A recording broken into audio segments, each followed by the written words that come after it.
प्यारे विद्यार्थियों, ਆਪਾਂ पढ़ रहे हैं दलीप कौर टिवाणा का नावल इहो हमारा जीवना। इस नावल के हुण तक ਆਪਾਂ 8 कांड पढ़ चुके हैं।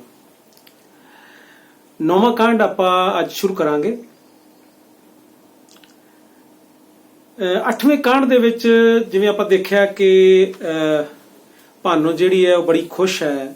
ਖੁਸ਼ ਇਸ ਕਰਕੇ ਹੈ ਕਿ ਉਸਨੇ ਆਪਣੀ ਨਨਾਣ ਕਰਤਾਰੀ ਦੀ ਕੁੜੀ ਦੇ ਵਿਆਹ ਦੇ ਵਿੱਚ ਬੜਾ ਸੋਹਣਾ ਕਾਰਜ ਕੀਤਾ ਹੈ।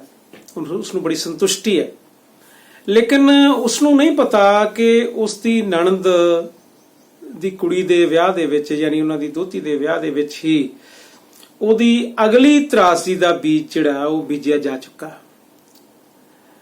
ਜਿਸ ਦੇ ਤਹਿਤ ਜਿਹੜਾ ਹਰੀਆ ਮਾਰੀਆ ਉਹ ਵਿਚੋਲਗਿਰੀ ਦਾ ਕੰਮ ਕਰਦਾ ਹੈ। ਜਦੋਂ ਉਹ ਨਰੈਣ ਦਾ ਸਾਰਾ ਘਰ-ਬਾਰ ਦੇਖਦਾ ਹੈ ਕਿ ਬੜਾ ਸੁਧਰ ਚੁੱਕਿਆ ਹੈ, ਘਰ ਦੇ ਵਿੱਚ ਜਿਣਸ ਪਈ ਦੇਖਦਾ ਹੈ, ਫਸਲ ਪਈ ਦੇਖਦਾ ਹੈ, ਤਾਂ ਉਹਦੇ ਮਨ ਦੇ ਵਿੱਚ ਇੱਕ ਨਵੀਂ ਚਾਲ ਆ ਜਾਂਦੀ ਹੈ। ਉਹਦੇ ਰਿਸ਼ਤੇਦਾਰੀ ਚੋਂ ਇੱਕ ਜਿਹੜੀ ਹੈਗੀ ਕੁੜੀ ਘਰੇ ਬੈਠੀ ਹੈ।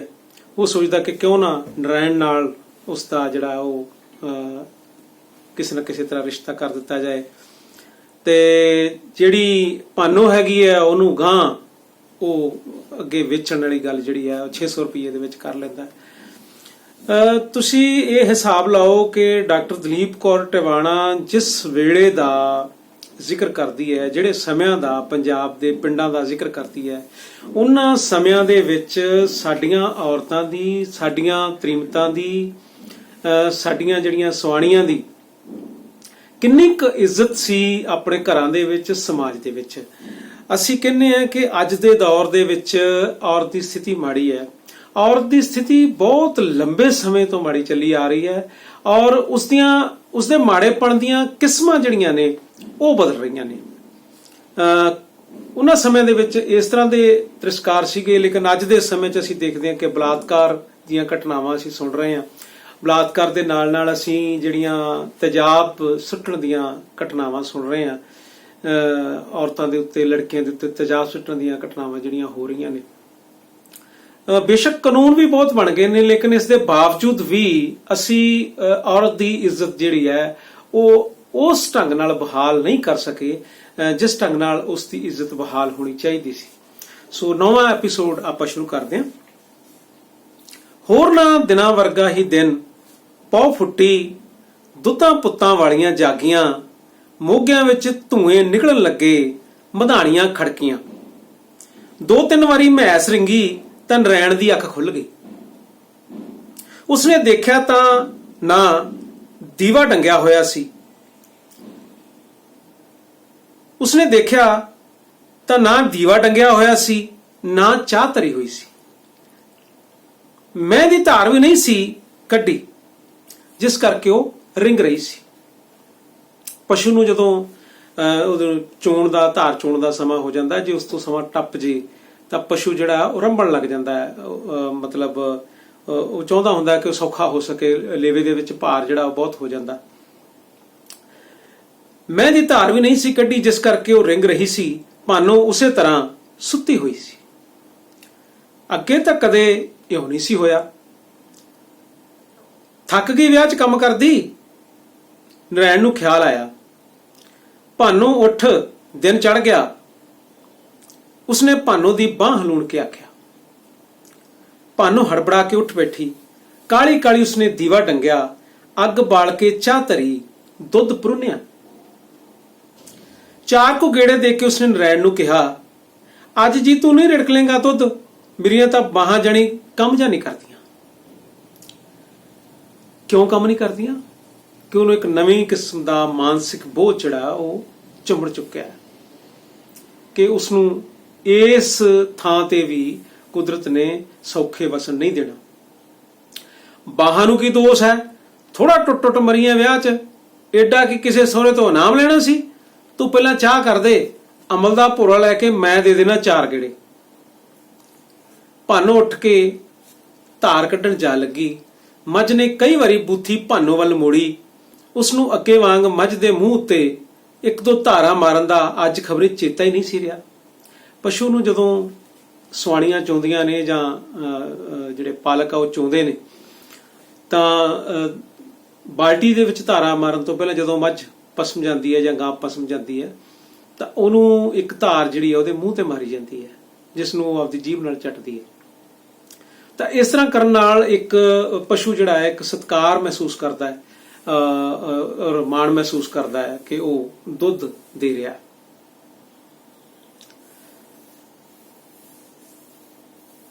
ਉਹ ਚੁੱਪ ਕੀਤੀ, ਧਾਰ ਕੱਢਦੀ ਰਹੀ। ਹਾਰ ਕੇ ਮੱਝ ਨੇ ਲੱਤ ਜਿਹੀ ਮਾਰੀ। ਪਸ਼ੂ ਆ ਨਾ, ਉਹਨੂੰ ਲੱਗਿਆ ਕਿ ਮੇਰੇ ਨਾਲ ਕੋਈ ਸਤਿਕਾਰ ਭਰਿਆ ਵਿਹਾਰ ਨਹੀਂ ਕੀਤਾ, ਮੈਨੂੰ ਧਾਰਾਂ ਜਿਹੜੀਆਂ ਨਹੀਂ ਦਿੱਤੀਆਂ, ਇਸ ਕਰਕੇ ਉਹਨੇ ਕੀ ਕੀਤਾ, ਮੱਝ ਨੇ ਲੱਤ ਜਿਹੀ ਮਾਰੀ। ਸਾਰੀ ਬਾਲਟੀ ਮੁੱਧ ਗਈ, ਭਾਨੋਂ ਭਮਤਰਿਆਂ ਵਾਂਗ ਉੱਠ ਖੜੀ ਹੋਈ। ਫੁੱਟੇ ਹੋਏ ਨੇ ਤੇਰੇ ਦੀਦੇ, ਸਾਰਾ ਦੁੱਧ ਡਲਾਤਾ, ਨਰੈਣ ਨੇ ਮੰਜੇ ਤੋਂ ਉੱਠਦਿਆਂ ਕਿਹਾ। ਭਾਨੋਂ ਗੁਨਾਹਗਾਰਾਂ ਵਾਂਗ ਚੁੱਲ੍ਹੇ ਮੂਹਰੇ ਆ ਬੈਠੀ ਤੇ ਪਤੀਲੀ ਵਿੱਚ ਚਾਹ ਤੇ ਗੁੜ ਪਾਇਆ। ਨਰੈਣ ਨੇ ਮੋਗਰੀ ਚੁੱਕ ਕੇ 5-7 ਖਾਸੀਆਂ ਕਰਾਰੀਆਂ ਮੱਝ ਦੀਆਂ ਟੰਗਾਂ ਉੱਤੇ ਲਾਈਆਂ। ਗੁੱਸਾ ਤਾਂ ਉਹਨੂੰ ਭਾਨੋਂ ਤੇ ਆਇਆ ਸੀ, ਕੱਢਿਆ ਕਿਸ ਤੇ? ਮੱਝ ਤੇ। ਮੱਝ ਤੇ ਕਿਉਂ ਕੱਢਿਆ?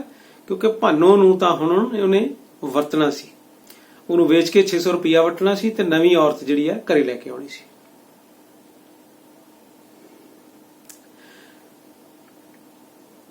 ਭਾਨੋਂ ਵਿੱਚ ਉੱਠ ਕੇ ਹਟਾਉਣ ਦੀ ਜਿਵੇਂ ਹਿੰਮਤ ਜੀ ਨਹੀਂ ਸੀ। ਉਸ ਦਿਨ ਉਹਨਾਂ ਨੇ ਚਾਹ ਵੀ ਮਾਰੂ ਹੀ ਪੀਤੀ। ਮਾਰੂ ਚਾਹ ਕੀ ਹੁੰਦੀ ਹੈ? ਦੁੱਧ ਤੋਂ ਬਿਨਾਂ। ਭਾਨੋਂ ਨੇ ਖਿੰਡਦੇ ਹੱਡਾਂ ਪੈਰਾਂ ਨਾਲ ਘਰ ਦਾ ਕੰਮ ਧੰਦਾ ਮੁਕਾਇਆ। ਫਿਰ ਉਹ ਨਰੈਣ ਦੀ ਮਾਂ ਦਾ ਸੰਦੂਕ ਖੋਲ ਕੇ ਬੈਠ ਗਈ। ਸੰਦੂਕ ਵਿੱਚ 2 ਖੱਦਰ ਦੀਆਂ ਫੁਲਕਾਰੀਆਂ ਸਨ, ਇੱਕ ਨੀਲੇ ਚਿੱਟੇ ਡੱਬਿਆਂ ਦੀ ਦਰੀ ਸੀ। ਇੱਕ ਨੀਲੇ ਚਿੱਟੇ ਡੱਬਿਆਂ ਦੀ ਦਰੀ ਸੀ। 2 ਕੁ ਕੁੜਤੀਆਂ ਤੇ ਝੋਨੇ ਪਏ ਸਨ। ਇੱਕ ਸੂਫ ਦਾ ਅੱਧੋ ਰਾਣਾ ਜਿਹਾ ਘੱਗਰਾ ਸੀ। 4 ਕੁ ਘਰ ਬੁਣੇ ਫਿੱਟ ਚੁੱਕੇ ਰੰਗਾਂ ਵਾਲੇ ਨਾਲੇ ਸਨ। ਇੱਕ ਬੋਈਆ ਸੀ, ਬੋਈਏ ਵਿੱਚ ਇੱਕ ਛੀਂਟ ਦੀ ਲੀਰ ਤੇ ਲੜ 'ਚ ਇੱਕ ਚਾਂਦੀ ਦਾ ਤਵੀਤ ਸੀ। ਇੱਕ ਸਿੱਪੀ ਸੀ, ਇੱਕ ਕਾਲਾ ਮਣਕਾ ਸੀ, ਇੱਕ ਸ਼ੇਰ ਦੀ ਨੌਂਦਰ ਸੀ। ਜਿਵੇਂ ਕਿਸੇ ਜਵਾਕ ਦੇ ਗਲ ਪਾਉਣ ਲਈ ਇਹ ਸਭ ਚੀਜ਼ਾਂ ਇਕੱਠੀਆਂ ਕਰਕੇ ਰੱਖੀਆਂ ਹੋਣ। ਭਾਨੋਂ ਕਿੰਨਾ ਚਿਰ ਸੰਦੂਕ ਵਿੱਚੋਂ ਨਿਕਲੀਆਂ ਚੀਜ਼ਾਂ ਨੂੰ ਸੰਵਾਰ ਕੇ ਦੇਖਦੀ ਰਹੀ। ਫੇਰ ਜਿਵੇਂ ਕੱਢੀਆਂ ਸਨ ਉਵੇਂ ਮੋੜ ਕੇ ਸੰਦੂਕ ਵਿੱਚ ਪਾ ਦਿੱਤੀਆਂ। ਸੰਦੂਕ ਨੂੰ ਮੁੜ ਉਸੇ ਤਰ੍ਹਾਂ ਜੰਦਰਾ ਮਾਰ ਦਿੱਤਾ। ਕੁੰਜੀ ਕੋਠੀ ਵਿੱਚ ਹੀ ਕੁੱਜੇ ਵਿੱਚ ਧਰ ਦਿੱਤੀ, ਜਿੱਥੇ 1-2 ਹੋਰ ਵੀ ਪੁਰਾਣੀਆਂ ਕੁੰਜੀਆਂ ਪਈਆਂ ਸਨ। ਲਾਈ ਲਓ ਕੋਈ ਤੱਕਲਾ, ਸੂਆ, ਸੂਈ, ਝਰਨੀ, ਛਾਨਣਾ, ਚਿਮਟਾ, ਖੁਰਚਣਾ। ਬਾਹਰ ਬੀਹੀ ਵਿੱਚ ਗੱਡੀਆਂ ਵਾਲੇ ਨੇ ਆਵਾਜ਼ ਦਿੱਤੀ, ਆ ਜਾ ਕੁੜੇ, ਇੱਧਰ ਆ ਜਾ। ਭਾਨੋਂ ਦੇ ਦਰ ਵੜਦੀ ਸੰਤੀ ਨੇ ਉਸ ਨੂੰ ਹਾਕ ਮਾਰੀ। ਭਾਨੋਂ ਘਰ ਹੀ ਐ, ਕਹਿੰਦੀ ਸੰਤੀ ਉਸ ਦੇ ਵਿਹੜੇ ਵਿੱਚ ਜਾ ਖੜੀ। ਆਹੋ ਬੇਬੇ ਆ ਜਾ। ਭਾਨੋਂ ਨੇ ਬਾਹਰ ਨਿਕਲ ਕੇ ਸੰਤੀ ਲਈ ਮੰਜਾ ਡਾਉਂਦਿਆਂ ਕਿਹਾ। ਪਿੰਜਣੀਆਂ ਤੱਕ ਦੀ ਕਾਲੀ ਘੱਗਰੀ ਪਾਈ, ਪੈਰੋਂ ਨੰਗੀ, ਚਾਂਦੀ ਦੇ ਗਿਟਕੜਿਆਂ ਵਾਲੀ ਉੱਤੇ ਠੇਕੀ ਹੋਈ ਚੁੰਨੀ ਲਈ, ਗੱਡੀਆਂ ਵਾਲੀ ਸਿਰ ਉੱਤੇ ਗੰਢ ਚੁੱਕੀ, ਹੱਥ ਵਿੱਚ ਇੱਕ ਚਿਮਟਾ, ਖੁਰਚਣਾ ਫੜੀ ਅੰਦਰ ਆ ਵੜੀ। ਦਲੀਪ ਕੌਰ ਟਿਵਾਣਾ ਦੇ ਨਾਵਲਕਾਰੀ ਦੀ ਕਥਾਨਕ ਸਿਰਜਣ ਦੀ ਖੂਬਸੂਰਤੀ ਕੀ ਹੈ ਕਿ ਗੱਡੀਆਂ ਵਾਲੀ ਦਾ ਸਾਖਸ਼ਾਤ ਚਿਹਰਾ ਜਿਹੜਾ ਉਹ ਸਾਨੂੰ ਨਜ਼ਰ ਆਉਂਦਾ, ਪ੍ਰਤੀਤ ਹੁੰਦਾ। ਕਿਵੇਂ ਦਿੱਤਾ ਖੁਰਚਣਾ? ਸੰਤੀ ਨੇ ਪੁੱਛਿਆ। 2 ਸਿਰ ਦਾਣਿਆਂ ਕੀ ਹੋਰ ਤੇਰੇ ਤੋਂ ਮਣ ਧੌਣ ਲੈਣਾ ਲੰਬੜਦਾਰ ਨਹੀਂ? 2 ਸਿਰ ਦਾਣਿਆਂ ਕੀ ਹੋਰ ਤੇਰੇ ਤੋਂ ਮਣ ਧੌਣ ਲੈਣਾ ਲੰਬੜਦਾਰ ਨਹੀਂ? ਗੱਡੀਆਂ ਵਾਲੀ ਨੇ ਗੰਢ ਲਾ ਕੇ ਹੇਠਾਂ ਧਰਦਿਆਂ ਪੁੰਜੇ ਬੈਠ ਕੇ ਖੁਰਚਣਾ ਸੰਤੀ ਨੂੰ ਫੜਾਉਂਦਿਆਂ ਕਿਹਾ, 2 ਸਿਰ ਨਾ 5 ਸਿਰ, ਤੇਰੇ ਭਾ ਦੀ ਲੁੱਟ ਪਈ ਐ, ਭਾ ਤਾਂ ਦੇਖ ਦਾਣਿਆਂ ਦਾ। ਬੇਬੇ ਥੰਮ ਪਈਆ ਘੱਟ ਦੇ ਦੀ, ਮੈਂ ਤਾਂ 1 ਸਿਰ ਦੇਉਂ, ਤੇਰੀ ਮਰਜ਼ੀ ਆ ਦੇਣਾ ਦੇ ਜਾ, ਨਹੀਂ ਤਾਂ ਆ ਚੁੱਕ। ਸੰਤੀ ਨੇ ਖੁਰਚਣਾ ਉਸ ਵੱਲ ਸੁੱਟਦਿਆਂ ਕਿਹਾ। ਨਾ ਥਾਰੀ ਨਾ ਮਾਰੀ, ਚੱਲ ਤੂੰ 1.5 ਸਿਰ ਦੇਈ ਦੇ। ਨਾ ਪੂਰਾ 1 ਸਿਰ, ਚੱਲ ਲੈ ਤੂੰ 1.25 ਸਿਰ ਦੇ ਦੇ। ਗੱਡੀਆਂ ਵਾਲੀ ਨੇ ਖੁਰਚਣਾ ਉਸ ਦੇ ਹੱਥ ਫੜਾਉਂਦਿਆਂ ਕਿਹਾ, ਮੈਂ ਤਾਂ ਇੱਕੋ ਗੱਲ ਆਖਤੀ ਬਈ ਸਿਰ 1 ਦਾਣੇ ਦਿਉ, ਮਰਜ਼ੀ ਆ ਲੈ ਲਾ, ਨਹੀਂ ਤਾਂ ਹੋਰ ਬਥੇਰੀਆਂ ਆ ਜਾਣਗੀਆਂ ਤੇਰੀਆਂ ਭੈਣਾਂ। ਚੱਲ ਤੂੰ ਲੈ, 1 ਰੋਟੀ ਤਾਂ ਦੇ ਦੇਂਗੀ ਨਾ? ਆਹੋ 1 ਮੰਨੀ, ਨਾਲ ਲੱਸੀ ਵੀ ਪਿਆ ਦੂੰ। ਆਖ ਸੰਤੀ ਖੁਰਚਣਾ ਫੜੀ ਆਪਣੇ ਘਰ ਵੱਲ ਨੂੰ ਤੁਰ ਪਈ। ਥੰਬੀ ਲੈ ਲੈ ਕੋਈ ਚਿਮਟਾ ਝਾਰਨਾ, ਗੱਡੀਆਂ ਵਾਲੀ ਨੇ ਗੰਢ ਚੁੱਕਦਿਆਂ ਭਾਨੋ ਨੂੰ ਪੁੱਛਿਆ। ਅਗਲੀ ਵਾਰੀ ਜਦੋਂ ਤੂੰ ਆਈ ਫੇਰ ਲਾਉਂਗੀ, ਭਾਨੋ ਨੇ ਹੱਸ ਕੇ ਆਖਿਆ। ਅਗਲੀ ਵਾਰੀ ਕੀ ਰਾਮ ਜਾਣੇ ਕੌਣ ਹੋਗਾ ਕੌਣ ਨਾ ਹੋਗਾ, ਤੂੰ ਹੀ ਵੀ ਲੈ ਲੈ। ਨਾ ਭੈਣੇ ਕੁਛ ਨਹੀਂ ਚਾਹੀਦਾ, ਭਾਨੋ ਨੇ ਧਰਤੀ ਨੂੰ ਹੱਥ ਲਾ ਕੇ ਉੱਠਦਿਆਂ ਕਿਹਾ। ਭਾਨੋ ਨੂੰ ਵਾਕਈ ਕੁਛ ਨਹੀਂ ਸੀ ਚਾਹੀਦਾ, ਉਸਨੂੰ ਤਾਂ ਇੱਕ ਸਕੂਨ ਭਰੀ ਜ਼ਿੰਦਗੀ ਚਾਹੀਦੀ ਸੀ ਜਿਹੜੀ ਉਹਨੂੰ ਨਸੀਬ ਨਹੀਂ ਸੀ ਹੋ ਰਹੀ। ਫਿਰ ਉਸਨੇ ਹੱਥ ਚੁੱਕ ਕੇ ਹਾਥ ਕਰਕੇ ਥੰਮਲੇ ਉੱਤੇ ਬੈਠੇ ਬੋਲਦੇ ਕਬੂਤਰਾਂ ਨੂੰ ਉਡਾਇਆ। ਉਸਨੇ ਸੁਣਿਆ ਹੋਇਆ ਸੀ ਘਰ ਵਿੱਚ ਕਬੂਤਰ ਬੋਲਦੇ ਮਾੜੇ ਹੁੰਦੇ ਨੇ, ਇਹ ਉਜਾੜ ਭਾਲਦੇ। ਇਹ ਇੱਕ ਮਿੱਥ ਹੈ ਕਿ ਕਬੂਤਰ ਜਿੱਥੇ ਬੋਲਦੇ ਹੋਣ ਉੱਥੇ ਉਜਾੜ ਦੀਆਂ ਸੰਭਾਵਨਾਵਾਂ ਬਣ ਜਾਂਦੀਆਂ, ਜਾਂ ਉਜਾੜ ਸਮਝ ਕੇ ਹੀ ਉਹ ਬੋਲਦੇ ਆ। ਆਥਣੇ ਉਹ ਗੁਰਦੁਆਰੇ ਚਲੀ ਗਈ। ਥੋੜਾ ਚਿਰ ਬੈਠੀ ਉਹ ਪਾਠ ਸੁਣਦੀ ਰਹੀ। ਫਿਰ ਉਸਨੇ ਗੁਰਦੁਆਰੇ ਦਾ ਵਗਲ ਸੰਭਰਿਆ। ਹਲਟੀ ਦੇ ਔਲੂ ਕੋਲੋਂ ਪਾਣੀ ਦੀਆਂ ਬਾਲਟੀਆਂ ਭਰ ਬੂਟਿਆਂ ਚ ਪਾਉਂਦੀ ਰਹੀ। ਮੇਰੀ ਕੋਠੜੀ ਵੀ ਸੰਭਰ ਜਾਇਆ ਕਰ ਭਾਈ, ਅਧਕੜ ਜਿਹੇ ਭਾਈ ਨੇ ਗੁਰਦੁਆਰੇ ਤੋਂ ਵਗਲ ਵਿੱਚ ਆ ਕੇ ਉਸ ਨੂੰ ਪ੍ਰਸ਼ਾਦ ਦਿੰਦਿਆਂ ਕਿਹਾ। ਇਹ ਉਸਦੀ ਤਰਾਸਦੀ ਦਾ ਇੱਕ ਨਵਾਂ ਜਿਹੜਾ ਅਧਿਆਇ ਹੈ ਉਹ ਤੁਸੀਂ ਇਸ ਐਪੀਸੋਡ 'ਚ ਦੇਖੋਗੇ। ਚੰਗਾ ਬਾਬਾ ਜੀ, ਭਾਨੋ ਨੇ ਬਿਨਾਂ ਉਸ ਵੱਲ ਤੱਕਿਆਂ ਪ੍ਰਸ਼ਾਦ ਲੈਂਦਿਆਂ ਕਿਹਾ। ਮੇਰਾ ਖਿਆਲ ਹੈ ਵਿਆਹ 'ਚ ਬੜਾ ਕੰਮ ਕਰਦੀ ਥੱਕ ਗਈ। ਭਾਨੋ ਨੂੰ ਹੌਲੀ ਹੌਲੀ ਤੁਰੀ ਆਉਂਦੀ ਦੇਖ ਬਚਨੀ ਨੇ ਆਪਣੇ ਵਿਹੜੇ ਵਿੱਚੋਂ ਹੀ ਕਿਹਾ। ਨਹੀਂ ਬਚਨੀ, ਮੇਰਾ ਜਾਣੀ ਕੁਛ ਚਿੱਤ ਜਾ ਨਹੀਂ ਰਾਜੀ, ਖਬਰ ਨਹੀਂ ਭਖ ਜੀ ਹੋ ਗਈ। ਭਾਨੋ ਨੇ ਨਵੀਂ ਜੁੱਤੀ ਕਾਰਨ ਪੇਸ਼ਾਲਿਆਂ ਕਰਕੇ ਲੰਗੜਾਉਂਦਿਆਂ ਦੱਸਿਆ। ਨਵੀਂ ਜੁੱਤੀ ਮਿਲੀ ਸੀ ਨਾ ਵਿਆਹ ਦੇ ਵਿੱਚ ਉਸਨੂੰ। ਮੈਨੂੰ ਤਾਂ ਲੱਗਦਾ ਤੈਨੂੰ ਨਜ਼ਰ ਲੱਗ ਗਈ ਕਿਸੇ ਦੀ, ਕੰਮ ਵੀ ਤਾਂ ਤੂੰ 4 ਤੀਵੀਆਂ ਜਿੰਨਾ ਕੀਤਾ। ਪਰ ਮੈਂ ਤੈਨੂੰ ਦੱਸਾਂ, ਕੋਈ ਇਨਾਮ ਨਹੀਂ ਦੇ ਜਾਂਦਾ ਹੁੰਦਾ, ਸਭ ਤੁਰਦੇ ਨੈਣ ਪ੍ਰਾਣਾਂ ਦੇ ਹੀ ਲਾਗੂ ਨੇ। ਤੂੰ ਮਾੜੂਦਾਸ ਦੀ ਗੁਫਾ 'ਚ ਜਾ ਕੇ ਹਥੌੜਾ ਕਰਾ, ਫੋਰੇ 'ਚ ਰਾਮ ਆਜੂ। ਮੇਰੀ ਵੀ ਕੁੜੀ ਦੀਆਂ ਇੱਕ ਵਾਰੀ ਜਿਉਂ ਆਈਆਂ ਅੱਖਾਂ ਦੁਖਣ ਹਟਣ 'ਚ ਕਿਹੜਾ ਆਉਣ। ਫੇਰ ਕਿਸੇ ਨੇ ਦੱਸਿਆ ਬਈ ਕੁੜੀ ਕੰਨੀ ਤਾਂ ਕਿਸੇ ਦੀ ਝਾਕ ਹੋ ਗਈ ਐ। 4 ਡੰਗ ਹਥੌੜਾ ਕਰਵਾਇਆ, ਅੱਖਾਂ ਚਰਾਗਾਂ ਨੂੰ ਖੁੱਲ ਗਈਆਂ ਕੁੜੀ ਦੀਆਂ। ਉਹ ਤਾਂ ਆਪ ਇਹ ਡਾਕਦਰ ਤੇ ਦਾਰੂ ਵੀ ਲਿਆਇਆ ਸੀ, ਪਰ ਮੈਨੂੰ ਪਤਾ ਹੈ ਰਾਮ ਬਾਵੇ ਦੇ ਥੋੜੇ ਨਾਲ ਹੀ ਆਇਆ ਸੀ। ਇਹ ਇੱਕ ਅਨਪੜ੍ਹਤਾ ਦੀ ਨਿਸ਼ਾਨੀ ਹੈ ਕਿ ਡਾਕਟਰ ਤੋਂ ਵੀ ਦਵਾਈ ਲਈ ਹੈ, ਹਥੌੜਾ ਵੀ ਪਵਾਇਆ। ਤੇ ਇਹ ਸਾਇੰਟੀਫਿਕ ਗੱਲ ਹੈ, ਵਿਗਿਆਨਕ ਗੱਲ ਹੈ ਕਿ ਜ਼ਰੂਰ ਆਰਾਮ ਜਿਹੜਾ ਹੈ ਦਵਾਈ ਨਾਲ ਹੀ ਆਇਆ ਹੋਊਗਾ, ਡਾਕਟਰ ਦੀ ਦਵਾਈ ਨਾਲ ਹੀ ਆਇਆ ਹੋਊਗਾ। ਪਰ ਪਿੰਡਾਂ ਦੇ ਲੋਕ ਜਿਹੜੇ ਆ ਇੰਨੇ ਅਣਭੋਲ ਹੈ, ਉਹ ਫੇਰ ਬਾਵੇ ਦੀ ਦਵਾਈ ਦੇ ਉੱਤੇ, ਬਾਵੇ ਦੇ ਥੌਲੇ ਦੇ ਉੱਤੇ ਹੀ ਵਿਸ਼ਵਾਸ ਕਰਦੇ ਆ ਕਿ ਉਸਨੇ ਥੌਲਾ ਪਾਇਆ ਸੀ, ਇਸ ਕਰਕੇ ਇਸ ਨੂੰ ਆਰਾਮ ਆਇਆ।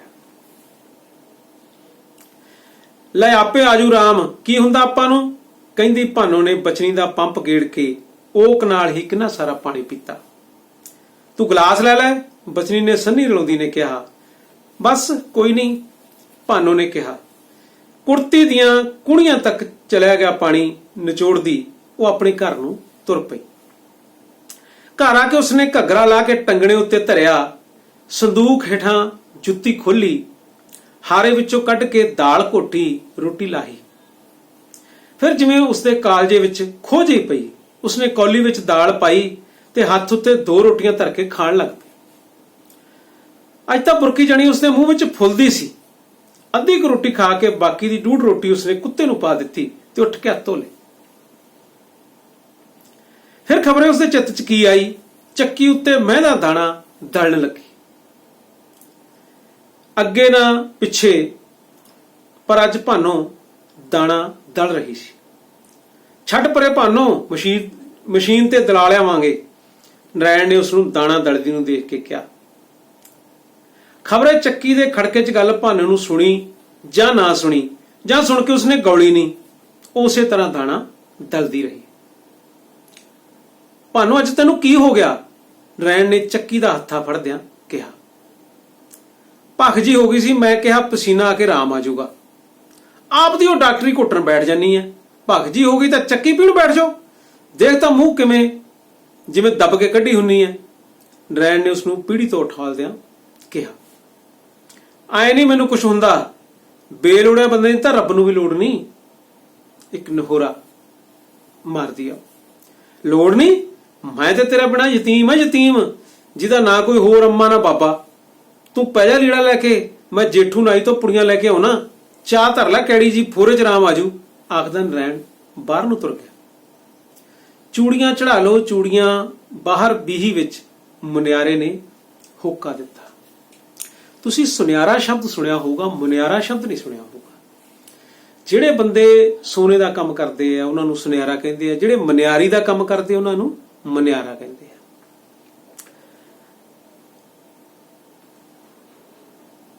ਭਾਨੋ ਬਾਹਰ ਨਿਕਲੀ, ਚੂੜੀਆਂ ਵਾਲੇ ਨੂੰ ਸੱਦ ਲਿਆ। ਕਿੰਨਾ ਚਿਰ ਚੂੜੀਆਂ ਪਸੰਦ ਕਰਦੀ ਰਹੀ, ਭਾਅ ਬਣਾਉਂਦੀ ਰਹੀ। ਫਿਰ ਆਪ ਹੀ ਖਬਰ ਨਹੀਂ ਚਿੱਤ 'ਚ ਕੀ ਆਇਆ, ਉੱਠ ਕੇ ਖੜੀ ਹੋ ਗਈ ਤੇ ਕਹਿਣ ਲੱਗੀ, ਚੱਲ ਰਹਿਣ ਦੇਵੇ ਭਾਈ, ਜਿਉਂਦੇ ਰਹੇ ਤਾਂ ਕਦੇ ਫੇਰ ਦੇਖੀ ਜਾਊ। ਮੁਨਿਆਰਾ ਕੁਝ ਕਹਿਣੀ ਵਾਲਾ ਸੀ ਕਿ ਉਹ ਬੀਹੇ ਵਿੱਚੋਂ ਆਪਣੇ ਅੰਦਰ ਜਾ ਵੜੀ, ਬਾਹਰ ਭਿੜ ਲਿਆ। ਬੁੜਬੁੜ ਕਰਦੇ ਮੁਨਿਆਰੇ ਨੇ ਖੁੱਲੀਆਂ ਚੂੜੀਆਂ ਗੁੱਛੀਆਂ ਵਿੱਚ ਪਾਈਆਂ ਤੇ ਡੱਗੀ ਬੰਨ ਕੇ ਚੂੜੀਆਂ ਢਾਲੋ ਦਾ ਹੋਕਾ ਦਿੰਦਾ ਅਗਾਂਹ ਤੁਰ ਗਿਆ। ਇਹ ਸੀ 9ਵਾਂ ਕਾਂਡ ਡਾਕਟਰ ਦਲੀਪ ਕੌਰ ਟਿਵਾਣਾ ਦੇ ਨਾਵਲ ਇਹੋ ਹਮਾਰਾ ਜੀਵਣਾ ਦਾ। ਇਸ ਕਾਂਡ ਦੇ ਵਿੱਚ ਇੱਕ ਸੰਕੇਤ ਹੋਰ ਜਿਹੜਾ ਆਉਂਦਾ ਹੈ ਭਾਈ ਜੀ ਦਾ, ਕਿ ਗੁਰਦੁਆਰੇ ਜਾਂਦੀ ਹੈ ਤੇ ਉਹ ਭਾਈ ਜੀ ਜਿਹੜਾ ਉਹਨੂੰ ਕਹਿੰਦਾ ਵੀ ਮੇਰਾ ਕਮਰਾ ਵੀ ਸੰਭਰ ਜਾਇਆ ਕਰ। ਅਗਲੇ ਐਪੀਸੋਡ 'ਚ ਤੁਸੀਂ ਦੇਖੋਗੇ ਕਿ ਭਾਈ ਜੀ ਦਾ ਕਿਰਦਾਰ ਕਿਸ ਕਿਸਮ ਦਾ ਹੈ। ਤਾਂ ਇੱਕ ਨਵਾਂ ਜਿਹੜਾ ਤਰਾਸਦੀ ਦਾ ਅਧਿਆਇ ਜਿਹੜਾ ਹੈ ਉਹ ਭਾਨੋ ਦੀ ਜ਼ਿੰਦਗੀ ਦੇ ਵਿੱਚ ਸ਼ੁਰੂ ਹੁੰਦਾ ਹੈ। ਅਗਲੇ ਐਪੀਸੋਡ ਵਿੱਚ ਫਿਰ ਆਪਾਂ ਮਿਲਾਂਗੇ। ਤਦ ਤੱਕ ਲਈ ਰੱਬ ਰਾਖਾ।